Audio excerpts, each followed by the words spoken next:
Labvakar, dārgie skatītāji zālē, un kā liecina mums jaunā statistika, kur iespējams nav pareizi, arī 35 skatītāji pie TV ekrāniem. Katrā ziņā esat laipni gaidīti nācijas jaunajā apsēstībā. Jā, jūs varat iedomāties tieši tā jaunā televīzijas šovā. Šis saucās gandrīz ideāla skola, kurā katrā raidījumā piedalās 3 skolas, kuras vēlas noskaidrot to, cik tuvu viņas ir ideāli. Šis 3. raidījums, un mēs šoreiz izdarīsim tieši tāpat kā parasti. Iepazīsimies ar dalībniekiem. Visnotaļ interesanti nosauktā parastā skola.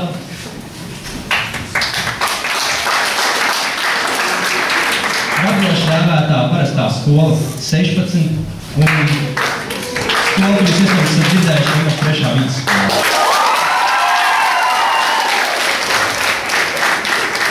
Ņemot vērā, ka mūsu budžets ir absurdi niecīgs, garam raidījumam mums laika nesanāk, tāpēc es beigšu daudz mūdēt un ķeršos pie lietas. Tātad, lai skolas pierādītu, ka viņas ir tieši pēc iespējas tuvākas izcilībai, viņām būs 4 prātu, ķermeni, dvēseli, mokoši, lēsoši un spīdzinoši uzdevumi. Nu, varbūt ne spīdzinoši vai lēsoši, katrā ziņā uzdevumi. Skolai, labai skolai, ir jābūt ne tikai ar gaišām galvām pilnai, bet arī fiziski stiprai, attīstītāji, muskuļotiem, slaidiem, ķermeņiem, izteiktām formām. Tāpēc pirmais ir fiziskais pārbaudījums. Man būs nepieciešams no katras skolas viens dalībnieks. Paldies, kungi! Jūsu misija, jūsu uzdevums gaužām klasisks. Mums jāpumpējās. Mums būs jāpumpējās tik ilgi, kamēr es līkšu. Respektīvi, jūs nezināsiet, cik ilgi jūs esat vajagais man. Sāksim tagad. Nu, aiziet, cik ilgi jūs esat spējīgi.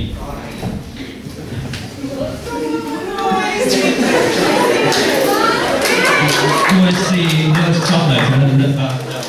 Jā! Vai esi sportzālē kāds, ko tu nepazīsti? Nē. Un tev, man liekas, ir sliktāk nekā mums ar līdzekļu vākšanas skatuvē.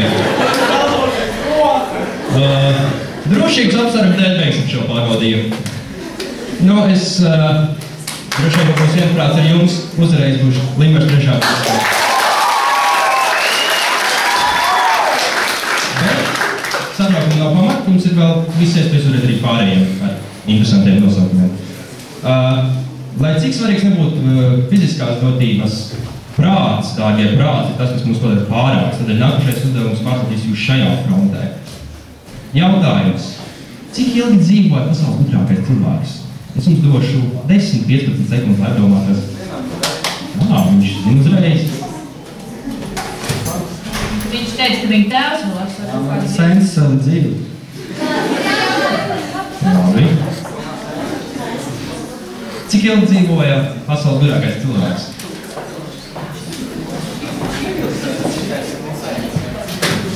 Tā ir atbilde. Pārsteidziet man. Gudrākais cilvēks dzīvoja līdz nomira.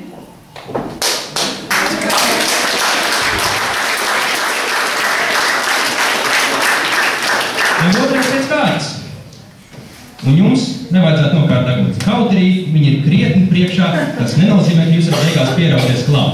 Un tad nevis tikai jūs zaudējat, bet visi ir nešķiet. Nākošais ir par jūsu radošumu, jo intelektuālās prasmes īsti nekam nedara, ja nav radošums, nemāk viņas pielietot. Tādēļ es vēlos, lai katra no komandām pastāstītu, kāpēc tieši viņas skola ir pat labākā. Un atkal es jums došu 15 sekundes. Es vairs nezinu, vai tas ir labi, bet... Man sāvējā skola cekļi. Man nepatīk. Galvenokārt no savu skolu patīk, ka mācās Zanda. Mums ir tik paša skola, mums ir tik paša skola. Nopietni, mums ir baigi paša skola. Baigi paša skola! Es pieļauju visu kastāvu. Jā, mēs tam paši. Manā skolā ir ļoti mīgs toaletes papīrs. Esam paši. Manā skolā var lietot toaletes. Tātad toaletes ir tas, kas padara parasti skolas 16 par lielisku skolu. Gribētu pavietoties. Lūdzu, ieprieciniet mani. Okay. Līpaši 3. vidusskola ir pelnījusi ne tikai gandrīz ideāls, bet gan ideāls skolas status. Mūsu skolā 9 ir. Brīvs ir tas, kas sevī gaismas, un gaišs varbūt ir vieglāk par vieglu. Gaišs ir telpas, skolēni un skolotāji, kas ir kā komanda, kas gūst uzvārds gan sportā, matemātikā un radošos konkursos. Mums ir draugi visapkārt pasaulē, un mēs gaidām ikvienu, kas grib būt brīvs kopā ar mums. Jā, paldies par īsu izklāstu. Pēdējais, pats svarīgākais, pats drosmi prasošākais pārbaudījums ir, arī varētu teikt, radošs. Lai būtu par labāko skolu, ir jābūt ne tikai izteikti intelektuālai vai ar labām sēžamvietām aprīkotai, bet jābūt, jāspēj kaut ko izcelties, jābūt īpašai. Tādēļ muzikālais uzdevums. Katrai grupai ir jāsacēl neliels muzikāls priekšnesums, jo muzikālais talents tad ir tikai ratījā. Jūs esat atkal gatavi? Es tiešām nezinu, vai tā ir labi lieta.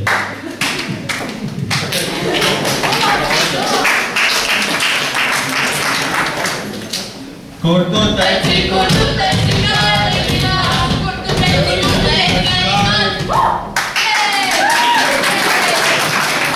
Pēdējā, ka arī jūs esat virtuozi. Meski čai, vidi čai!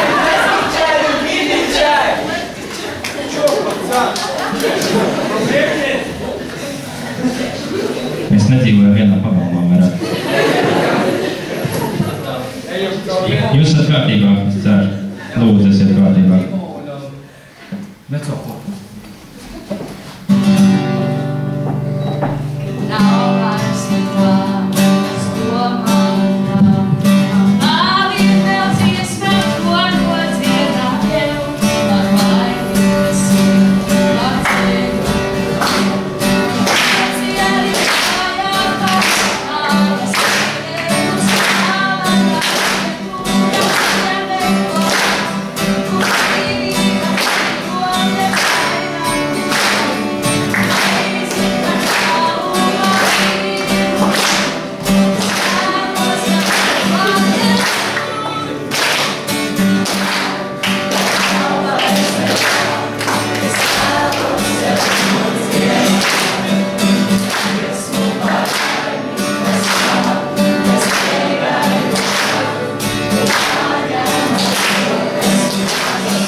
Jūs esat uzvarētāji. Mēs 12. BD vārdā gribētu pateikt lielu paldies skolai un apsveikt dzimšanas dienā.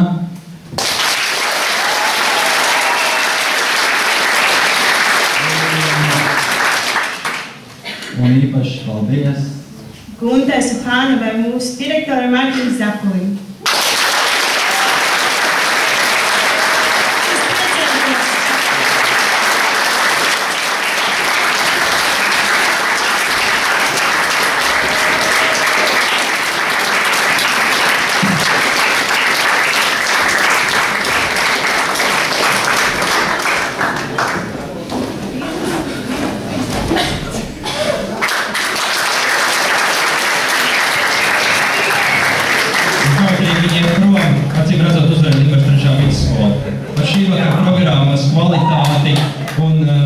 Vispārēju izpildījumu pateicamies mūsu finansiālajiem sponsoram, kas ir akciju sabiedrība Latvijas Krājbanka. Paldies!